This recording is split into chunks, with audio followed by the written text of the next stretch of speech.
And hello, everyone, and welcome back to Conversations Live here at WYAD 94.1 FM in Mississippi and WYADonline.com, as well as tuning in through Cyrus Webb Presents. We're glad you all could be with us as well. I'm so excited to welcome singer and songwriter Ryan Toby to our broadcast today. You guys know him from some tremendous projects, but also from something that's been getting a lot of buzz recently. That is Sister Act 2. I'm joined by my co-host today, Melissa Banks of Dream by Design with Melissa Banks. We're going to talk to Ryan not only about the experience of seeing the response to the reunion, but also seeing the response to his musical contributions as well. If you guys are not following Ryan, we will let you guys know to be able to find him, as well as, of course, you can find out about a very unique challenge he posted to you guys on social media recently.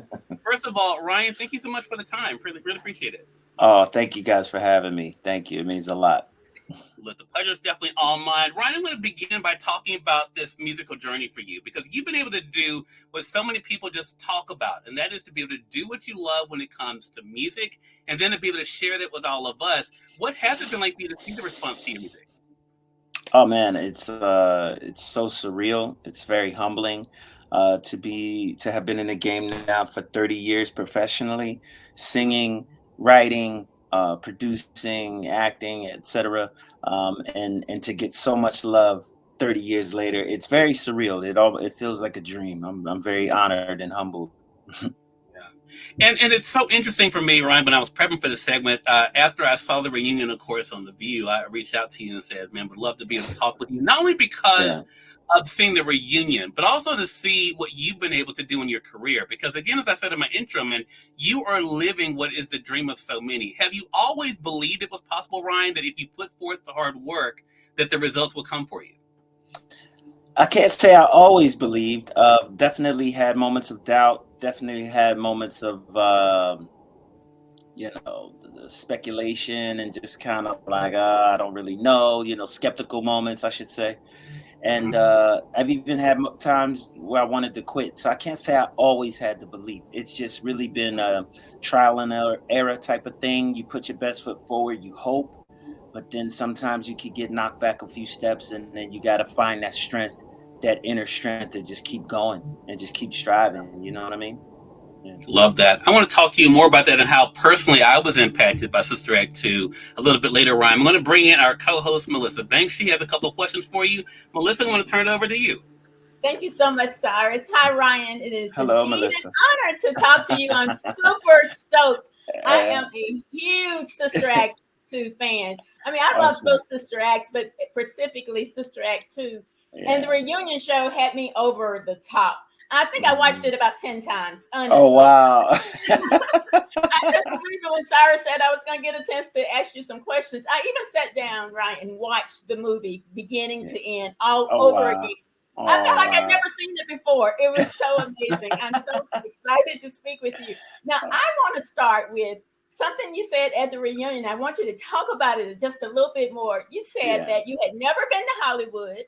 Mm-hmm, you had never acted before. That's Here you are in this amazing role. Yeah. And then you get asked to improvise the scene. I want to know where that came from, how you overcome the fear, because I can imagine what fear that was.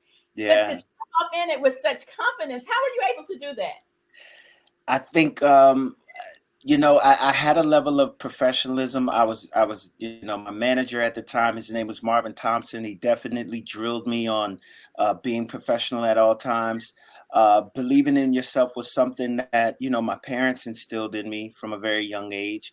And sometimes I just learned very early on that courage doesn't mean doesn't mean the absence of fear. It means doing something in spite of fear.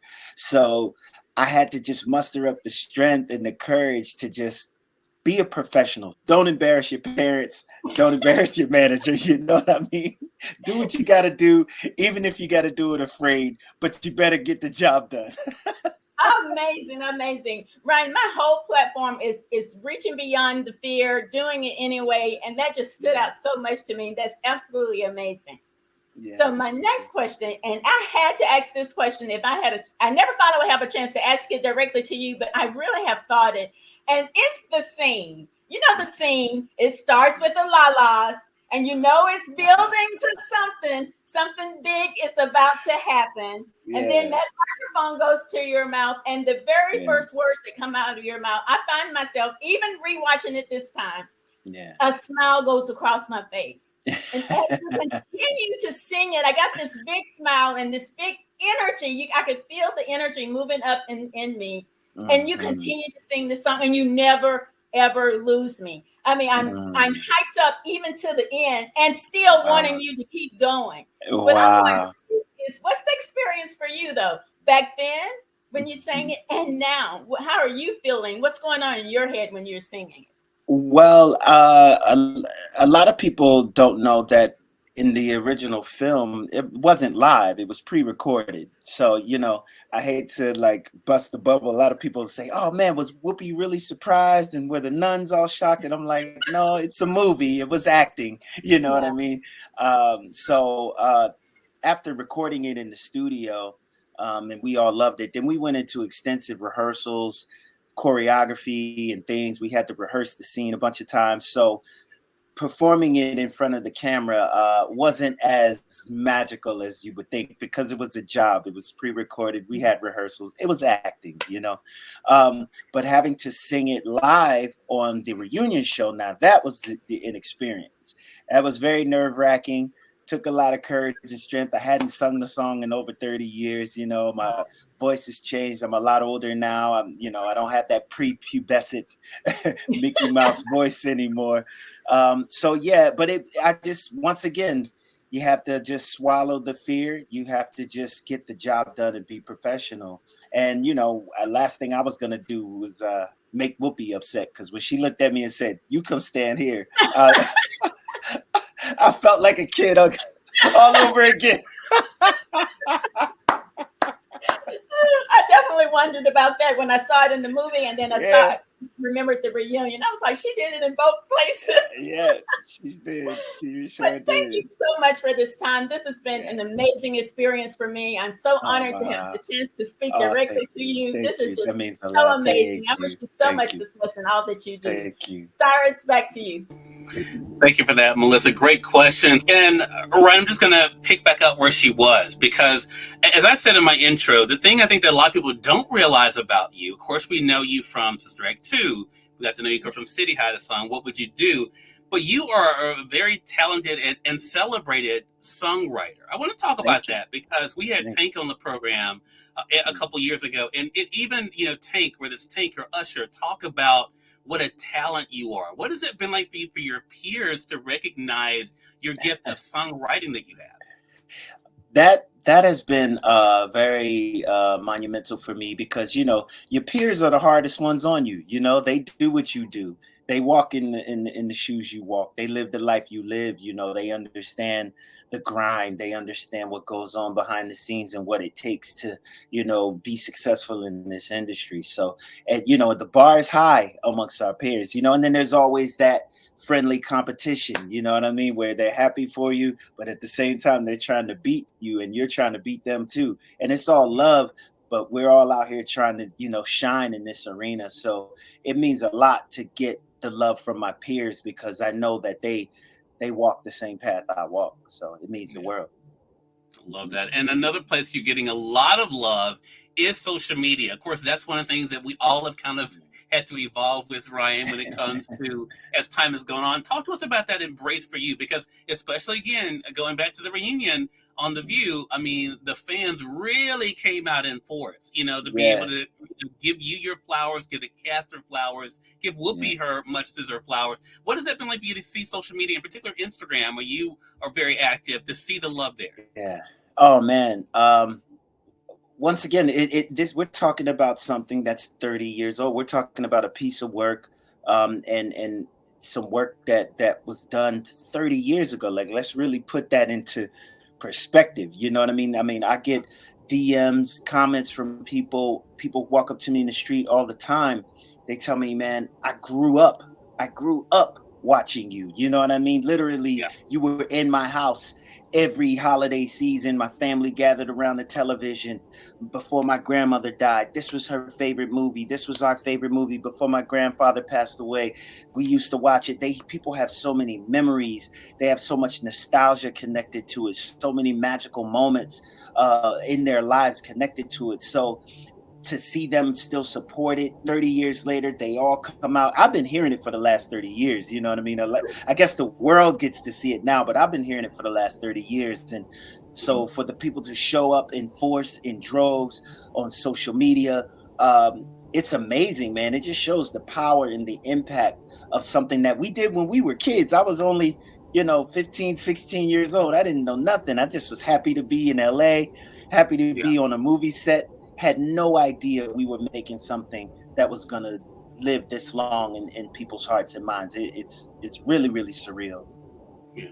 I want to talk about, on a personal note for myself, Ryan, why I was excited to be able to have this time to speak with you and to say thank yous, because for me, the movie Sister Act 2 is about the importance of believing in yourself. Yeah. I mean, those kids, were kids that had kind of been forgotten about, kind of cast aside as not being worth anything. And for someone to be able to see them, like Sister Mary Clarence and others, really to me spoke to me, because I think for anyone in the the creative space, we know what that's like for people not to believe in us. Talk to us about that message for you. What has that been like for you to reflect on in your industry, in your business, the importance of believing in yourself? It's the cornerstone. It is definitely the cornerstone of all things successful and great, or anyone successful and great. It all starts with belief. It all starts with having that vision to see what no one can see. I often tell my songwriter friends, I say, man, do you realize that we have the gift of hearing the future? We hear the future. You give you a quick example. I was just in Johannesburg, South Africa, and they love 90s and 2000s R&B over there. I mean, love it. Really all throughout Africa. I spent about 2 months in Africa, but I was in Johannesburg the last leg of my trip. And so I went out to a club, and I was with an artist, songwriter, and we just went out just to kind of relax and hear some music and catch a vibe. And they're playing all these songs that I grew up with, but here I am in Africa, and I'm hearing all these songs. The DJ's playing nothing but Tony Braxton and 112 and all this stuff, and then they play like Genuine's Pony, right? And so I'm just listening to the song Pony, and I'm just thinking, like, I know the guy who wrote it, Static Major, Timbaland, and all those guys. And I remember Timbaland talking about, he said, man, we made that song in like 1991. The song was released on Genuine's album in like 96. Here we are, flash forward 2024. I'm all the way across the world, and it's banging in the speakers in the club, full volume. The mix sounds still pristine. The girls are going crazy. The guys are going crazy. And I'm just thinking to myself, like, what is that? What is like? Could they have known in 1991, where we hear something that will still be relevant and still have an effect on people's lives and the way they dance and the way they feel good on a Friday night? 20, how long is that? 35 years later? Like, what are we talking about? You know what I mean? Right. So I just think that's it's just an amazing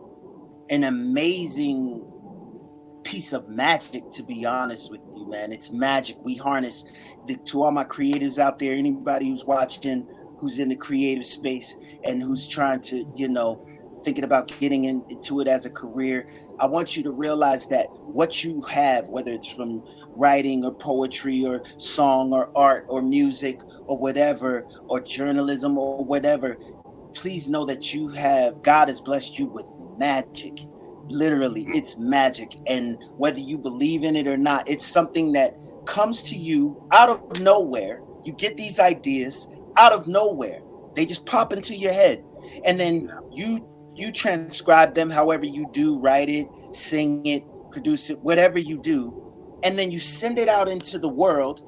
It's not something that people can eat or or drink or put on their body like lotion. It's just something that they ingest Yeah. artistically. They ingest it, and it can draw them to tears. It can bring them to tears. It brings families together, and it can live on for generations and generations and generations. If that's not magic, I don't know what is. That's magic. And so I just say you got to believe in it. You have to trust it, surrender to it, and then just make it your business to get better at it and better at it and better at it. And it's such a blessing to the world. I firmly believe that. Well, Ryan, you are a blessing to the world as well. And I appreciate you being able to share all that you are as a talent with all of us and allowing us to be able to be reminded of what's possible. Again, everyone, Ryan Toby has been our guest. A great conversation with you, Ryan. Ryan, as I mentioned, has a Oh Happy Day challenge going on. He announced it on social media. Ryan, let our audience know how they can stay connected with you and participate in the challenge. Okay, yeah. You can find me everywhere at Ryan Toby. Ryan, RyanTobyRyan. Yeah, I just wanted to do something fun, take advantage of the moment. Sister Act 2 just holds a special place in everyone's heart, and they always talk about the Oh Happy Day moment. So I wanted to, put the challenge out there for the fans, for the singers, and even if you can't sing but you just love to sing along, just go ahead and give your best rendition of Oh Happy Day. Hit the high note as best you can, and let's have some fun. Post it, tag me, and I'm gonna repost it, and then we'll just take a vote. We'll see who does it the best, and maybe you can win, a studio session with me. Get in the studio with me. Let's just have some fun, make some music. Love that. Ryan, congratulations to you, man. Melissa, thank you so much for being our great co-host today. Really appreciate it. Ryan, looking forward to our next chat together, man. Thank you so much, Cyrus. I appreciate you. Thank you, Melissa. More than welcome. And we thank you all for tuning in to this episode of Conversations Live here on the radio side and Cyrus Webb Presents. Until next time, you all make it a great one. We'll talk to you soon. Take care. Thank you. Peace.